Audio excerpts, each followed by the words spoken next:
Hi guys, இன்றைக்கி திருநெல்வேலி பரோட்டா சீரீஸில் எங்கே போயிருந்தோம்னு சொல்லிட்டு பார்த்தீங்க அப்படின்னா அன்னபூர்ணா ஹோட்டல். இது வந்து ஒரு பியூர் வெஜிடேரியன் ஹோட்டல். நாங்கள் இன்றைக்கி போன ஸ்பாட் எங்கே இருக்குதுன்னு சொல்லி பார்த்தீங்க அப்படின்னா திருச்செந்தூர் போகிற ரோட்டில் தான் இருக்குது. கோர்ட்டுக்கு வந்து ஸ்ட்ரெயிட் ஆப்போசிட்டில் வந்து இந்த ஹோட்டல் இருக்கும். இது வந்து ரொம்ப வந்து ஃபேமஸான ஹோட்டல். ஏன்னா வந்து திருச்செந்தூர் போகக்கூடிய பக்தர்கள் எல்லாருமே வந்து டூ தி மேக்ஸ் வந்து இதை வந்து ப்ரிஃபர் பண்ணுவாங்க. நான் பார்சல் தான் வாங்கியிருந்தேன். நைட்டு வந்து பரோட்டா வாங்கலாம் அப்படின்னு சொல்லிட்டு பார்சல் வாங்குற இடத்துல பார்த்தீங்கன்னா அவ்வளோ கூட்டம். ஸோ பரோட்டா அண்ட் தென் அதுக்கு ரைத்தா எப்போவும் கொடுப்பாங்க. அதே மாதிரி ஒரு சால்னா கொடுப்பாங்க.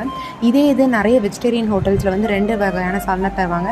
அந்த ஹோட்டலோட வீடியோ நான் சீக்கிரம் நம்மளோட சேனலில் நான் அப்லோட் பண்ணுறேன். பரோட்டா வந்து ரொம்ப ரஃப்பாக இருந்துச்சு, அந்தளவுக்கு இல்லை. பொதுவாகவே எனக்கு வந்து நான்வெஜ் ஹோட்டலில் இருக்கக்கூடிய பரோட்டா தான் பிடிக்கும் மோர் தென் வெஜிடேரியன். அந்த சால்னா வச்சு சாப்பிட்றப்போ இன்னும் கொஞ்சம் டேஸ்ட் வந்து எடுத்து கொடுக்கும். இந்த மாதிரி வேறு என்ன ஹோட்டல்லாம் ரிவ்யூ பண்ணணும் அப்படின்னு சொல்லிட்டு மறக்காமல் சாய்ஸ் சாட் சேனலை சப்ஸ்கிரைப் பண்ணிட்டு கமெண்ட் பண்ணுங்கள். இன்னொரு வீடியோவில் பார்க்கலாம்.